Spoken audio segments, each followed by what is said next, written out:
우리에게 주시는 하나님의 말씀은 신약성경 요한복음 4장 3절에서부터 14절까지의 말씀, 우리 같이 한 목소리로 읽겠습니다.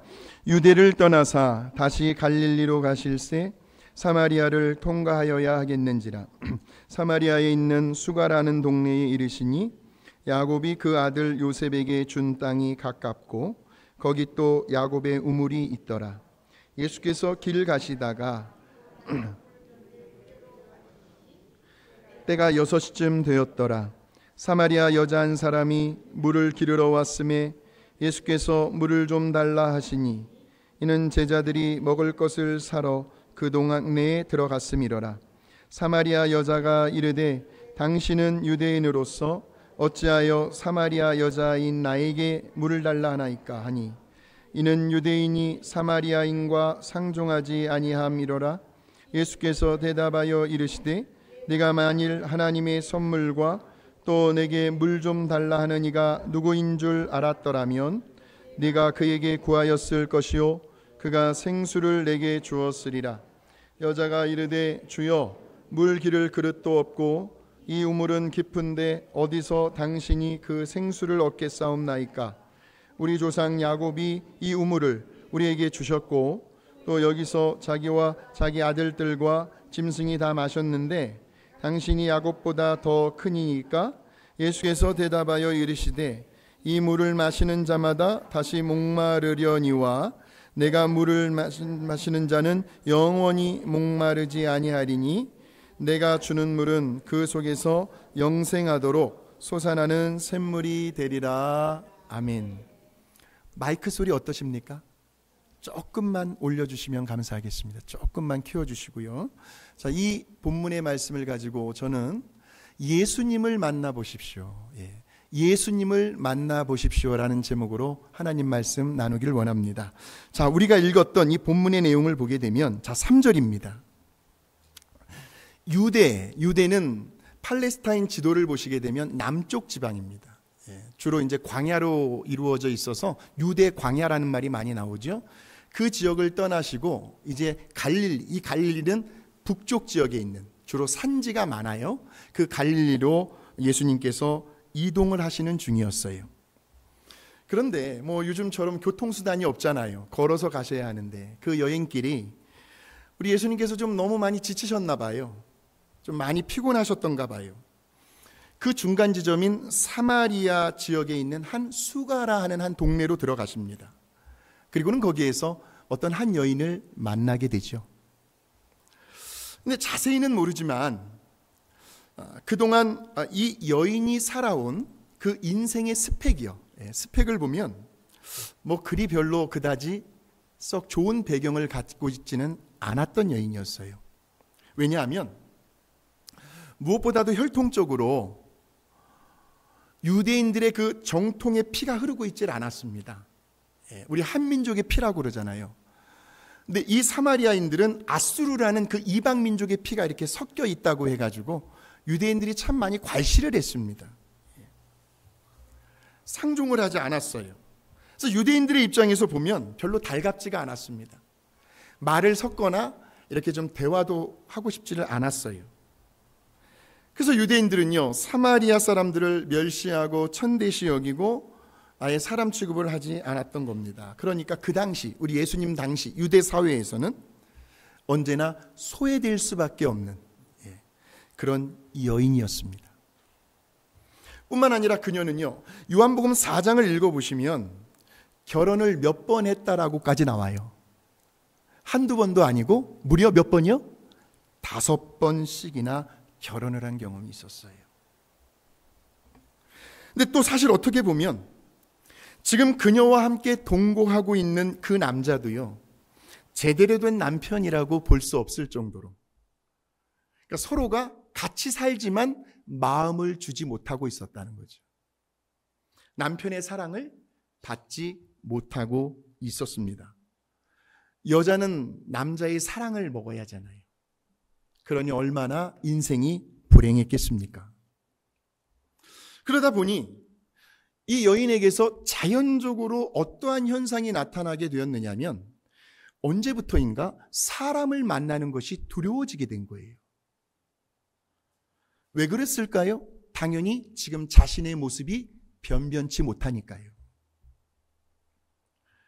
그 사람들은 그 여인을 부도덕한 여인이라고 낙인을 찍어버렸고요. 또 자신에 대해서 사람들이 수군거린다는 사실을 알고 있었기 때문에 동네가 얼마나 좁습니까? 그 수가라는 동네가요. 그러한 수치심 때문에 사람들을 만나기를 꺼려 했던 겁니다.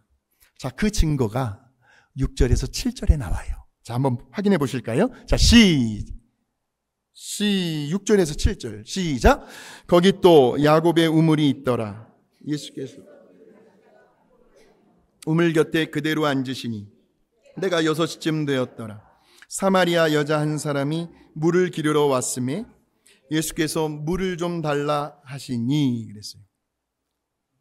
자, 저 구절에서 우리들이 눈여겨보셔야 할 부분이요, 지금 저 여인이 몇 시에 물을 기르러 나왔느냐는 거예요.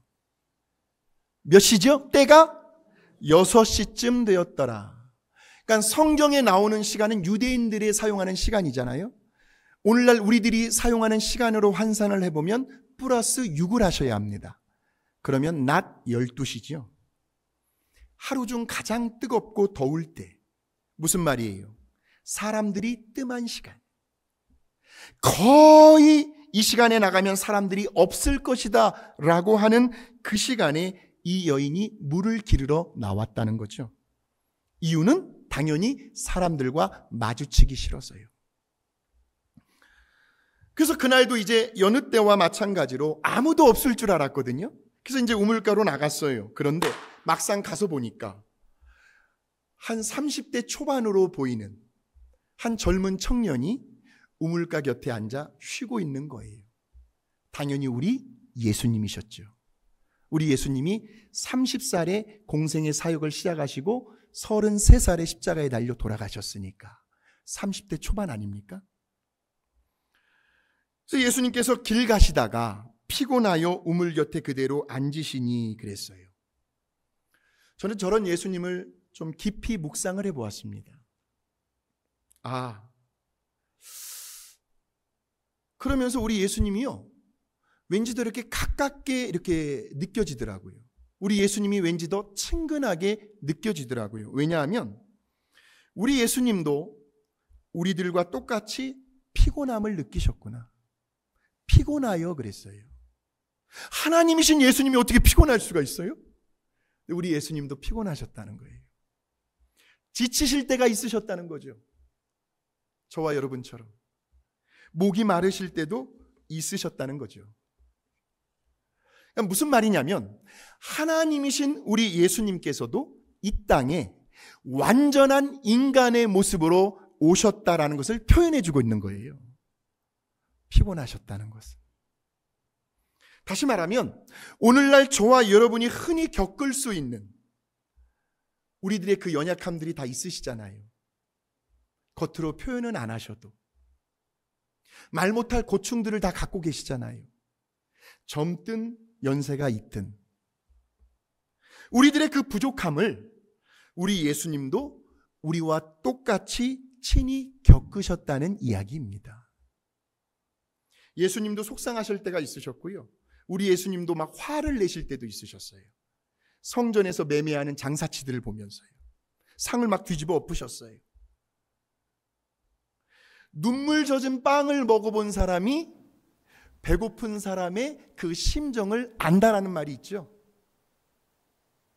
내가 직접 경험해보지 않고서는 상대방에 대해서 함부로 이러쿵저러쿵 뭐라고 말할 수 없다는 거죠.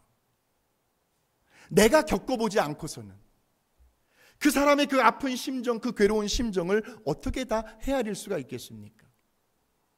말로는 청산유수처럼 말씀대로 이렇게 사시면 됩니다. 기도하시면 됩니다. 목회자가 조심해야 할 부분, 성도들의 그 겪고 있는 그 고충 속에 내려가 보지 못했으면서도 알고 있는 지식을 가지고 성도들을 위로한답시고 우리들이 서로 조심해야 할 부분이에요. 근데 우리 예수님은 모든 인간들의 고뇌를 다 겪으셨어요. 그러니까 지금 이 순간에도요, 저와 여러분이 무엇 때문에 걱정하고 있는지, 어떤 일 때문에 그렇게 잠 못 이루며 염려하고 계시는지, 또 고민하고 스트레스를 받고 있는지,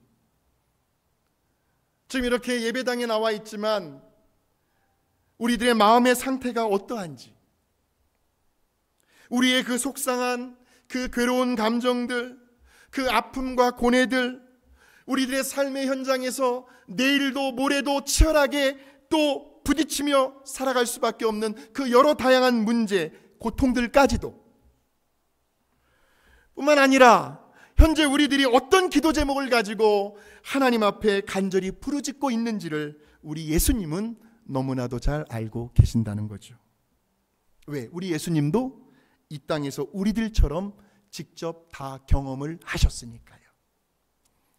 물론 33년이라는 짧은 생애를 살다 가셨지만, 자, 그래서 히브리서 기자는 이렇게 말하고 있습니다. 히브리서 4장 15절의 말씀, 시작. 우리에게 있는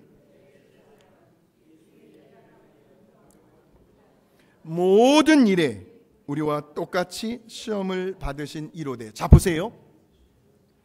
모든 일에 우리와 똑같이 시험을 받으셨어요. 모든 인간들이 겪을 수 있는 것을 다 겪으셨다는 말이에요. 완전한 인간으로 오셨어요. 그런데 성경은 모든 인간은 다 죄인이라고 했어요. 그런데 우리 예수님만큼은 완전한 사람이셨지만 뭐는 없다?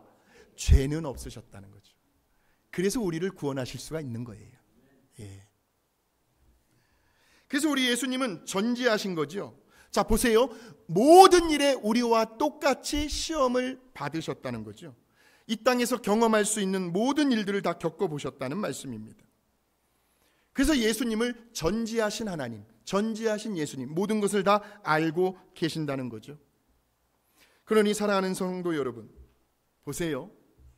지금 우리 예수님께서요, 저와 여러분의 형편을 알고 계실까요? 모르고 계실까요? 알고 계시죠? 우리들의 그 속사정을 일일이 낱낱이 다 알고 계신다는 거죠. 저는 이 말씀에 큰 위로가 되었습니다. 최우신 목사야, 네가 이 지역에서 목회하고 있는 그 모든 일들을 내가 다 알고 있다. 여러분, 우리 주님이 다 알고 계신다는 거, 이 하나만으로도 위로가 되지 않으십니까? 그러면 되었잖아요. 우리 같이 한번 찬양으로 고백해 보았으면 좋겠습니다. 하나님은 너를 만드신 분, 너를 가장 많이 알고 계시며, 하나님은 너를 만드신 분, 너를 가장 깊이 이해하신단다. 우리 예수님은 너를 지키시는 분, 너를 가장 깊이 이해하시며, 예수님은 전해라. 너를 지키시는 분, 너를 가장 깊이 이해하신단다. 그의 생각 셀 수 없고 그의 자비 무궁하며 그의 성실 날마다 새롭고 그의 사랑 끝이 없단다. 우리 예수님은 전지하신 하나님이심을 믿으시길 바랍니다. 다 알고 계세요. 뿐 아니라 우리 예수님은 전능하신 하나님이시기도 합니다. 할 수 있거든이 무슨 말이냐? 믿는 자에게는 능치 못함이 없느니라. 할렐루야. 불가능한 것을 얼마든지 가능하게 하실 수 있는 그러한 전능하신 하나님이시기에, 그러한 믿음이 저와 여러분에게 있기에 오늘 이 시간에도 우리들의 그 말로 다 표현할 수 없는 고민들을 다 상담해 주실 수 있고요. 우리의 그 상해했던 마음들을 다 얼마든지 다 위로해 주실 수 있고요. 또한 우리의 그 부족하고 연약한 부분들을 얼마든지 도와주실 수 있는 분이 바로 저와 여러분이 지금 예배드리고 있는 그 예수님이심을 믿으시길 바랍니다. 우리 예수님도 지치셨어요. 피곤하실 때가 있으셨고 목이 마를 때가 있으셨어요. 자, 그래서 이제 그렇게 이제 물을 기르러 온 그 사마리아 여인에게 우리 예수님께서 먼저 말을 건네세요. 한번 확인해 보실까요? 7절입니다. 7절 시작. 사마리아 여자 한 사람이 물을 좀 달라. 있을 수 없는 일이 벌어지고 있는 거예요. 지금 유대인이 사마리아인에게 말을 건다? 이것은 상상할 수도 없는, 그러니까 깜짝 놀란 거예요. 당황을 한 겁니다. 왜? 유대인들이 그렇게 꺼려하고 멸시하는 자신에게 지금 예수님께서 물을 좀 달라 하시면서 먼저 말을 거셨기 때문이죠. 이 여인의 반응이 궁금하시죠? 자, 9절을 한번 읽어보겠습니다. 시작. 사마리아 여자가 이르되 당신은 유대인으로서 어찌하여 사마리아 여자인 나에게 물을 달라 하나이까 하니 이는 유대인이 사마리아인과 상종하지 아니함이러라. 어찌하여 사마리아인 여자에게 나에게 물을 달라 하나이까? 무슨 말이에요? 지금 이 사마리아 여인에게는요, 어떤 고정관념이요, 어떤 선입견이요, 어떤 편견이 있었다는 말씀이에요. 유대인이 사마리아 사람들하고는 상종하지 아니할 것이라고 하는. 그러니까 지금 우리 예수님은요, 이미 그동안 이 여인이 몇 살인지는 모르겠습니다만 이 여인이 그동안 어떠한 삶을 살아왔는지, 그래서 지금 그녀의 마음의 상태가 어떠한지, 지금 이 순간에도 뭘 그렇게 갈급해하고 있는지, 그 절박한 심정을 해결해 주고 싶은데, 그런데 어떻게 보면요, 지금 저 물을 좀 달라고 하시는 예수님보다도 정말로 목말라 하고 있는 사람은 그 여인이라는 거죠. 그래서 예수님은 어떻게 해서라도 그녀의 인생의 그 목마름을 해결해 주고 싶어서 지금 그녀에게 한 걸음 다가가서 물을 좀 달라고 요구하시는데, 근데 그런 예수님의 말씀 앞에서요, 지금 무엇이 그녀를 주춤하게 만들고 있어요? 무엇이? 유대인들은 사마리아 사람들하고는 상종하지 아니할 것이다. 자신만이 가지고 있는 그 고정관념, 그 선입견, 그 편견이 예수님의 말씀을 선뜻 받아들이지 못하게 하고 있다는 거죠. 왜? 우리 예수님도 유대인이셨으니까요. 그러니까 지금 이 사마리아 여인이 가지고 있는 그 고정관념, 그 선입견, 그 편견, 다른 말로 하면 자기 중심적 사고입니다. 그 자아가 우리 예수님의 말씀을 가로막고 있었다는 거예요. 자, 그렇다면 오늘 이 시간 저와 여러분은 어떻습니까? 보세요. 오늘 지금 이 시간에도 이 설교 말씀을 통해서 우리 예수님은 끊임없이 예수님의 말씀을 저와 여러분에게 들려주고 계십니다. 이미 우리들의 그 형편과 사정을 다 알고 계시죠. 그래서 이제 우리들의 그 인생의 목마름들을, 그 갈급함들을 해결해 주시려고 저와 여러분에게 지금도 말씀을 주고 계시는데, 그런데 그 말씀 앞에서 행여라도 저와 여러분들의 어떤 인간적인 생각들이 있잖아요. 우리가 살아온 경험들이 있잖아요. 우리들이 이미 가지고 있는 그 고정관념이요, 나이가 들어가면 들어갈수록 쉽게 변하지 않는다라고 우리는 알고 있습니다만, 그러한 어떤 고정관념, 선입견, 편견들이 예수님의 말씀 앞에 순종해야 하는 우리들의 그 모습을 가로막고 있지는 않은지요.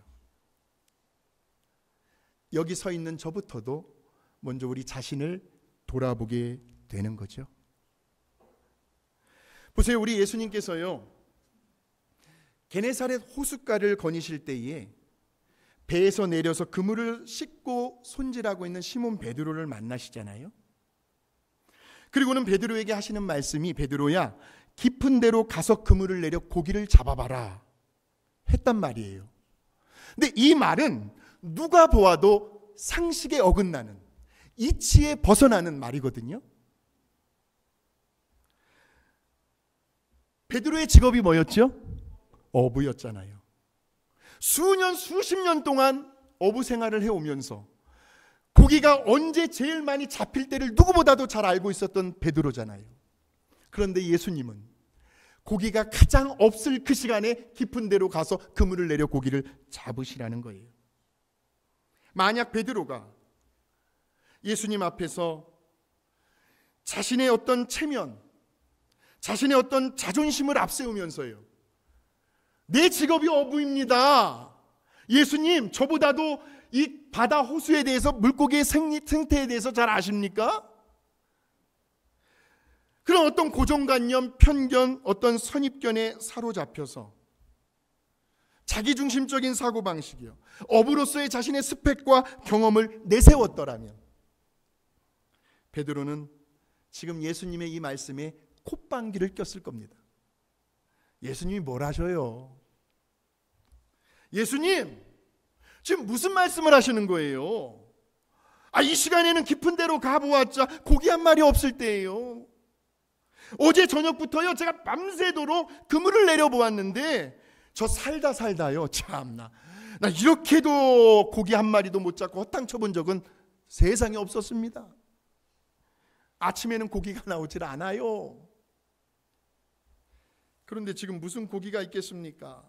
하고 베드로의 경험과 생각과 판단, 베드로만이 가지고 있는 고정관념, 선입견, 편견에 사로잡혀 예수님 말씀에 순종하지 않았더라면 그날 그 시간 그 아침의 결과는 어떻게 되었을까요? 어떻게 달라졌을까요? 당연히 정신적으로도 육체적으로도 몸 만신창이가 되어가지고 피곤에 찌든 상태로 허무하고 허탈한 마음으로 집으로 걸어갔을 거라는 거죠. 그런데 베드로는 우리 예수님의 말씀이 떨어지기가 무섭게 즉시 그 자리에서 순종을 합니다. 뭐라고 합니까? 선생님, 우리들이 밤이 맞도록 수고를 하였으되 잡은 것이 없지만은 말씀에 의지하여 내가 그물을 내리리이다 하는 거죠. 말씀에 의지한다는 말은 다 자기는 내려놓겠다는 거거든요. 말씀 그대로 한번 실천해 보겠다는 거거든요.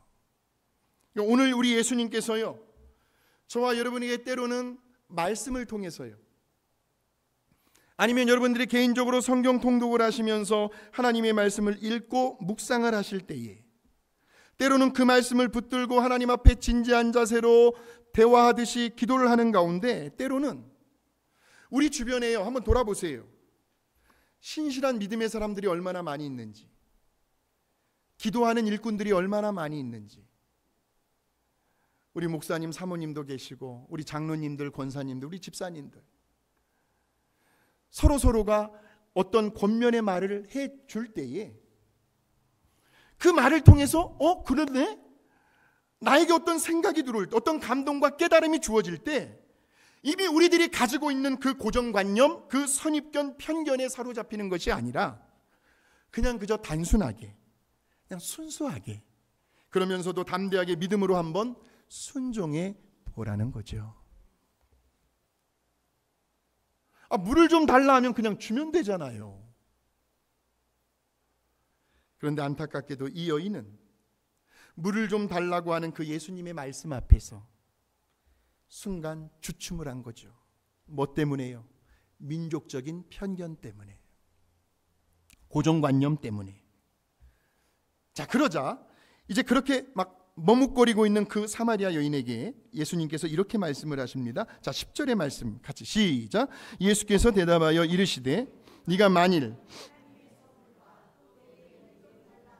누구인 줄 알았더라면 네가 그에게 구하였을 것이요 그가 생수를 네게 주었으리라. 그러시면서 이제 마지막으로 하시는 말씀이 13절 14절입니다. 시작. 예수께서 대답하여 이르시되 이 물을 마시는 자는 다시 목마르려니와 내가 주는 물을 마시는 자는 영원히 목마르지 아니하리니 내가 주는 물은 그 속에서 영생하도록 솟아나는 샘물이 되리라. 예? 깜짝 놀라는 거죠. 뭐 때문에요? 세상에 한 번 마셨는데 영원히 목마르지 아니하는 물이 이 세상에 있다고요? 실질적으로 정말 그런 물이 있다면 지금 당장 저에게도 주세요 하는 말이 15절에 나와요. 자, 15절 시작. 여자가 이르되 내게 주사 목마르지도 않고 또 여기 물 기르러 오지 않게 하옵소서. 아멘. 그 여인의 속사정이 적나라하게 드러나고 있습니다. 그러니까 이 여인은 지금 뭔가가 굉장히 갈급해 있었다는 거예요. 이 세상의 그 어떤 것으로도 채워질 수 없는, 만족이 되지 않는 어떤 목마름과 갈증이 있었다는 것이 지금 저 구절 속에서 확연히 드러나고 있죠. 그동안 사람다운 취급을 받지 못했잖아요. 늘 소외를 당해야만 했잖아요. 자존감이 떨어져 버렸어요. 누구도 날 인정해 주지 않는구나. 남편의 사랑도 받지 못했고요. 가정도 너무 복잡했어요. 너무 불행했어요. 대인 기피증에 시달렸고요. 민족적인 편견, 선입견에 사로잡혀 있었어요. 마음의 문이 꽉 닫혀 있었단 말이에요. 그녀의 인생에 어디 하나 참된 만족이 없었습니다. 기쁨이 사라져 버렸습니다. 그런 그녀에게 오늘 지금 이 시간 우리 예수님의 저 말씀은 아마도 충격적인 복음으로 와 닿았을 거죠. 내가 주는 물을 마시는 자는 영원히 목마르지 아니하리니. 할렐루야. 다른 말로 하면요, 우리 예수님을 오늘 말씀의 제목입니다.